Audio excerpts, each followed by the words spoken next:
Le changement climatique pose des questions particulièrement délicates sous l'angle de la responsabilité morale et juridique. Ce sujet est abordé d'une manière très novatrice via le thème de la justice climatique. Au niveau de la communauté internationale, au niveau des États, au niveau des individus, comment penser un problème aussi global et complexe que le changement climatique. Récemment, une déclaration de principe sur les changements climatiques de 2017 met en avant la question éthique qui est posée pour faire face au changement climatique. Sous l'angle juridique, il est important de concevoir la lutte contre les changements climatiques par les mécanismes de responsabilité.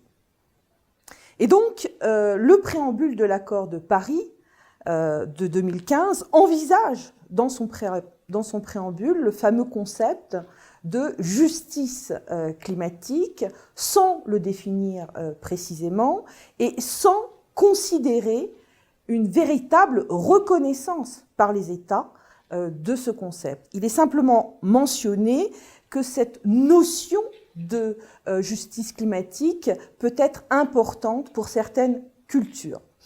Par conséquent, la justice climatique est un vrai sujet, pas encore défini complètement juridiquement, mais dont va s'emparer la société civile et notamment la société civile organisée pour faire des propositions sur ce concept de justice climatique. Il y a en fait plusieurs définitions, plusieurs approches de la justice climatique selon les interlocuteurs qui s'emparent de ce sujet. On distingue donc la justice climatique négociée par la diplomatie climatique de la justice climatique revendiquée par notamment la société civile, de la justice climatique comme un véritable projet politique. Tout d'abord, la justice climatique négociée. C'est la recherche de l'équité dans un régime climatique international. La justice climatique peut se définir alors comme faisant face aux inégalités environnementales, et ça implique la recherche des savoirs, car la mobilisation de la recherche permet d'aborder la question. C'est comme on dit, le savoir est le premier pas vers la liberté et c'est essentiel de connaître les facteurs d'inégalité environnementale. L'important, c'est d'avoir un régime climatique international adapté à ces inégalités et qui au moins tente d'en tenir compte d'une manière collective. La Convention cadre des Nations Unies sur les changements climatiques de 1992 établit deux engagements internationaux fondamentaux pour la communauté internationale, l'atténuation et l'adaptation. En fonction de la vulnérabilité des pays au changement climatique, de leur capacité respective de financement et d'adaptation, évidemment, il y a des disparités. Cela pose des questions de justice climatique tout à fait essentielles. Alors, l'accord de Paris tente de prendre en considération ces différences de situation nationale en modulant certaines obligations. Le principe de responsabilité commune mais différenciée et de capacité respective reste au cœur du régime climatique international. Il s'articule avec le principe d'équité, comme le prévoit l'article 2 et le préambule de l'accord. L'article 4.1 donne l'objectif d'un plafonnement mondial des émissions anthropiques par les sources et les absorptions anthropiques. Chaque objectif pose des difficultés particulières dans les équilibres politiques recherchés entre les États principaux émetteurs de gaz à effet de serre, les pays en développement, les pays insulaires, particulièrement vulnérables. La question de l'atténuation implique que la communauté internationale s'accorde sur un objectif global de réduction des gaz à effet de serre. La difficulté est ensuite de répartir les efforts entre des pays qui ont bien sûr des niveaux de développement et des capacités très différents. L'adaptation se distingue des efforts d'atténuation car elle ne peut ni se mesurer de la même façon, en tonnes de carbone émises ou évitées, ni s'appuyer sur un objectif universel, collectivement négocié. Donc les objectifs de l'adaptation se réalisent à une échelle plus locale ou éventuellement nationale et impliquent des dispositifs d'action diversifiés. Alors diversifiés en fonction de la capacité des territoires, de la capacité de résilience des populations. Comme le rappelle le GIEC, le groupe intergouvernemental sur les changements climatiques, une première étape sur la voie de l'adaptation aux futurs changements climatiques consiste à réduire la vulnérabilité et l'exposition à la variabilité actuelle du climat. La vulnérabilité permet d'envisager les disparités de sensibilité, d'exposition et d'adaptation, et donc amorcer la réflexion sur les enjeux de la justice climatique. Ainsi, les disparités d'exposition au risque climatique peuvent-elles être considérées comme des inégalités s'il est possible de démontrer que ces disparités reposent sur une surexposition systématique de certains risques provoqués par le dérèglement climatique. Ces inégalités peuvent être potentiellement aggravées si la surexposition au risque climatique s'accompagne d'une faible capacité structurelle d'y faire face, en termes de moyens humains, en termes financiers ou institutionnels. Par conséquent, appréhender les objectifs d'atténuation et d'adaptation sous l'angle de la justice climatique donne une lecture particulière des enjeux du changement climatique. C'est à partir de la connaissance des facteurs de vulnérabilité qu'on peut envisager des mécanismes de responsabilisation efficaces. Les disparités deviennent des injustices avec la prise de conscience que ces inégalités sont provoquées par des comportements égoïstes et prédateurs sur les ressources, et c'est en l'occurrence une atteinte au droit de toute personne de vivre dans un environnement sain. Donc le régime climatique international, s'il porte en germe des éléments pour lutter contre les changements climatiques, en appliquant des principes d'équité, de responsabilité commune mais différenciée, est très loin de répondre aux nombreuses revendications portées par la société civile en matière de justice climatique. Et c'est donc le deuxième volet, deuxième approche de la justice climatique, une justice climatique revendiquée. Comment réparer la dette climatique? C'est la question que nous pose une grande partie de la société civile et même de la société civile organisée. Il y a des mouvements d'opinion qui sont apparus au moment de la COP6 à partir des années 2000. Ce sont des revendications sur le bien-être, sur la santé. N'oublions pas que le changement climatique affecte fortement la santé, risques vasculaires, risques pulmonaires, respiratoires, développement de virus. Et donc, les personnes les plus vulnérables sur le plan de la santé seront les plus impactées. Les ONG, un certain nombre d'organisations non gouvernementales vont s'organiser pour déployer un plaidoyer pour la justice climatique. Les revendications vont peu à peu s'amplifier, se radicaliser au sein de certains réseaux, créant parfois même des dissensions entre eux. Et les approches les plus radicales considèrent la justice climatique sous l'angle d'une dette écologique à rembourser par les pays développés. Le concept de dette écologique repose sur l'idée que le développement des pays industrialisés s'est appuyé sur la surexploitation des ressources naturelles des pays du Sud. D'autres revendications s'expriment sous l'angle de la démocratie. C'est le cas du groupe de Durban pour la justice climatique, composé de différents mouvements sociaux et d'organisations qui met en avant l'intérêt des peuples et des pays en voie de développement, victimes, selon eux, des changements climatiques. Mais certaines ONG entendent particulièrement peser dans les négociations climatiques.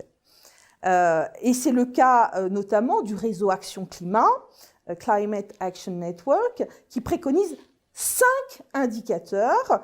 D'abord, l'adéquation par rapport à l'objectif du 1,5 degré. Deuxièmement, la responsabilité historique. La capacité d'action, 3e point. 4e point, les besoins de développement. 5e point, les besoins d'adaptation. Et donc, cette approche de la justice climatique est tout à fait identifiée par certaines organisations non gouvernementales à vocation environnementale. Mais d'autres secteurs de la société s'emparent du sujet de la justice climatique. C'est le cas notamment dans les arènes politiques internationales, de mouvements éthiques ou religieux. C'est le cas aussi des mouvements syndicaux qui vont s'investir sur le sujet en l'intégrant dans leur plaidoyer. Et donc les syndicats, par exemple, tendent à reconnecter le débat climatique avec les revendications sociales et souhaitent faire avancer l'idée d'une transition écologique présentant des objectifs socialement justes et définis de manière démocratique. Donc ces expressions multiples, diversifiées des revendications liées à la justice climatique appellent de plus en plus de réponses institutionnelles et juridiques. Alors, sur le plan juridique, les moyens qui sont mobilisés pour le moment visent à des actions contentieuses qui se multiplient dans plus de 24 États. Ces affaires climatiques sont à présent répertoriées dans des bases de données réalisées par des centres de recherche. De nombreux travaux sont menés par des juristes sur le sujet qui tendent finalement à identifier un mouvement transnational de résistance à certaines politiques considérées comme insuffisamment ambitieuses et donc pouvant conduire à violer le droit à un environnement sain. Face à cette situation de tension générée par la crise climatique, la société civile représentée dans différentes instances cherche à proposer des solutions effectives, à avancer un véritable projet de justice climatique dans une démarche collective et concertée. Et ça, c'est le 3e volet de la justice climatique, une justice climatique comme projet politique, comme projet de solidarité.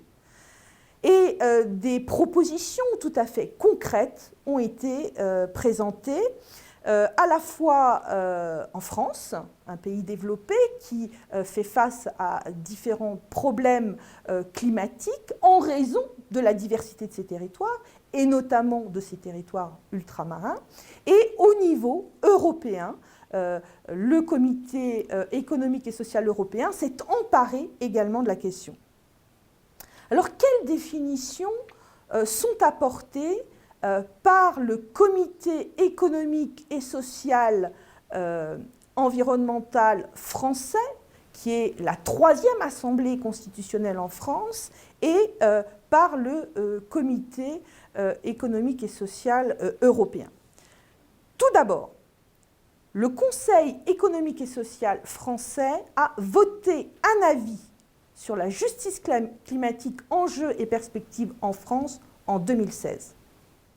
Un an après, en octobre 2017, le Comité européen adopte à son tour un avis sur le sujet, bien sûr dans la perspective européenne, et cet avis est tout à fait connecté avec les propositions françaises. Dans l'avis français, la définition qui est donnée de la justice climatique est qu'il s'agit d'une stratégie d'action pour faire face aux inégalités. Le Conseil économique et social environnemental français considère que les crises écologiques sont aussi des crises sociales et que les inégalités environnementales contribuent à aggraver les inégalités sociales. Plus qu'un concept, c'est une nouvelle logique d'élaboration des politiques que porte la justice climatique afin de préserver efficacement et durablement le droit à un environnement sain pour tous, y compris les plus démunis, les plus exposés et les plus vulnérables au dérèglement climatique. Selon ce Conseil français, il s'agit d'ouvrir la voie d'un consensus pour l'action, pour l'atténuation, comme pour l'adaptation. À présent, la définition du Comité européen. Selon ce comité, mais dans le même esprit, voici la définition qui est donnée de la justice climatique. Le concept de justice climatique définit le changement climatique mondial comme une question d'ordre politique et éthique, et pas strictement environnemental. Il est généralement envisagé dans un contexte mondial d'interdépendance spatiale et temporelle et s'appuie sur le constat que les catégories les plus vulnérables et les plus pauvres de la société sont souvent les plus affectées par les effets du changement climatique, et ce, alors même que ces catégories sont les moins responsables des émissions ayant conduit à la crise climatique. Le Comité européen encourage les institutions de l'Union européenne et les pouvoirs publics nationaux à se pencher sur l'application des principes de justice climatique à tous les niveaux, mondial, européen, national et local. Il remplit ainsi l'une de ses missions qui consiste à veiller à ce que la politique et la législation de l'Union européenne soient adaptées à la situation économique et sociale en recherchant un consensus favorable à l'intérêt général. Le Comité européen préconise la négociation d'une charte européenne des droits climatiques qui récapitulerait les droits des citoyens en la matière. Au niveau du Conseil français, des préconisations tout à fait concrètes sont élaborées pour mettre en cohérence toutes les politiques publiques dans tous les domaines afin de faire face aux enjeux climatiques. Alors pourquoi un pays développé comme la France s'intéresse-t-il à cette question fondamentale, mais aussi très ambitieuse de la justice climatique? D'abord parce que la France a été très active dans la diplomatie climatique internationale en lien avec la COP21. Ensuite, parce que la diversité de ces territoires, il faut rappeler que la France tient le deuxième espace maritime mondial et donc dispose de territoires surexposés à des changements climatiques dans différentes régions du monde. Troisième raison, l'économie française est celle d'un pays développé qui amorce une transition écologique et cela doit lui donner la possibilité de se pencher sur les enjeux de justice climatique. Enfin, et ce point est tout à fait essentiel, la France dispose de politiques sociales assez avancées et il s'agit de mettre en cohérence ces objectifs de notre politique sociale avec la lutte contre les changements climatiques. Pour toutes ces raisons, le cas français est particulièrement intéressant à étudier.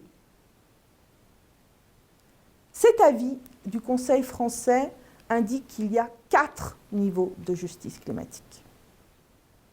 La justice climatique entre les individus,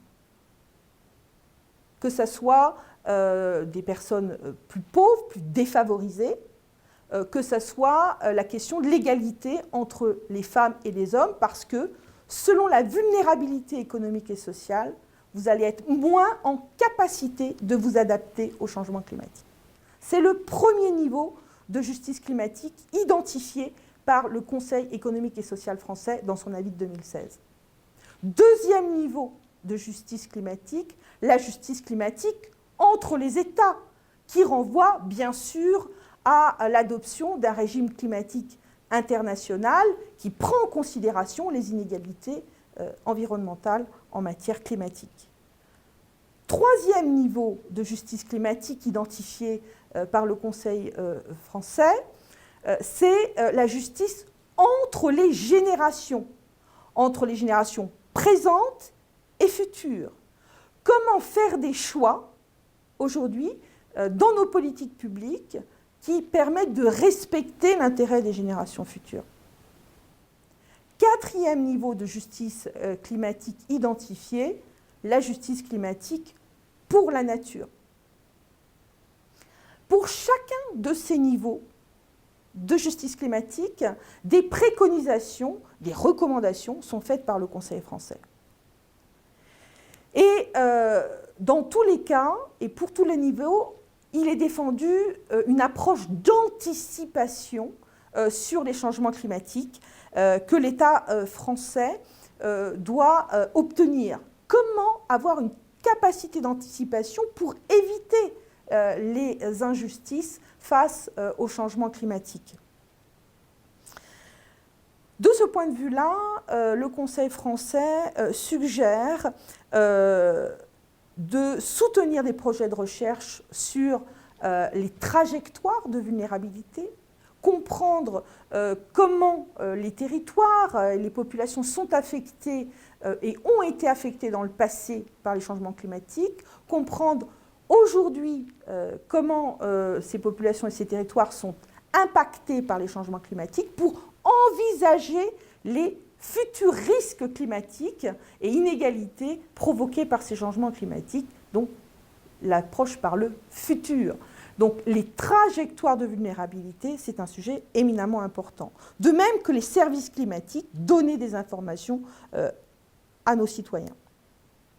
À partir de ces leviers, et en croisant tous les facteurs de vulnérabilité, le Conseil entend soutenir tous les niveaux de justice climatique. Actuellement, la France est entrée dans une phase de mise en œuvre de cet avis. Ça se traduit de deux manières.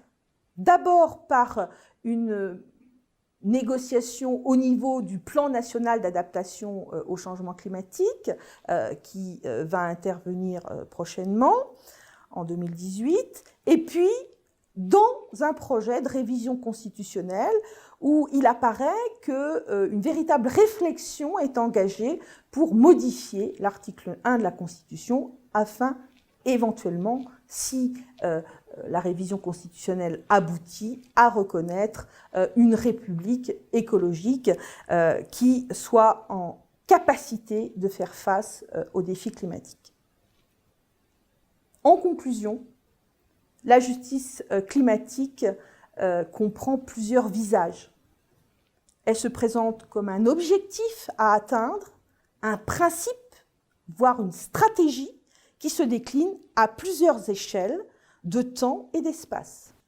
Elle doit, à mon sens, s'appuyer sur un principe de solidarité écologique. Ce principe qui a été reconnu dans la loi sur la reconquête de la biodiversité en 2016 en France, ce principe permettrait justement de lier nos comportements aux autres êtres vivants et en particulier de tenir compte des plus vulnérables aux impacts du changement climatique. Ce principe de solidarité écologique permettrait de soutenir la prise de conscience que les décisions qui portent atteinte aux écosystèmes peuvent particulièrement nuire à celles et ceux qui en ont besoin pour leur santé notamment, pour leurs conditions de vie, pour leur activité économique et sociale. Il faut donc faire face à ce que la Commission mondiale d'éthique des connaissances scientifiques et des technologies appelle un danger moralement inacceptable, les implications du changement climatique. Il est nécessaire d'atteindre un autre niveau de responsabilité que celui qui relève du respect de la loi et vise à la réparation des dommages. Il faut se donner les moyens de prendre en charge collectivement les risques qui menacent l'avenir de l'humanité. Cela passe par la réalisation d'un projet construit, appuyé par un droit inspiré.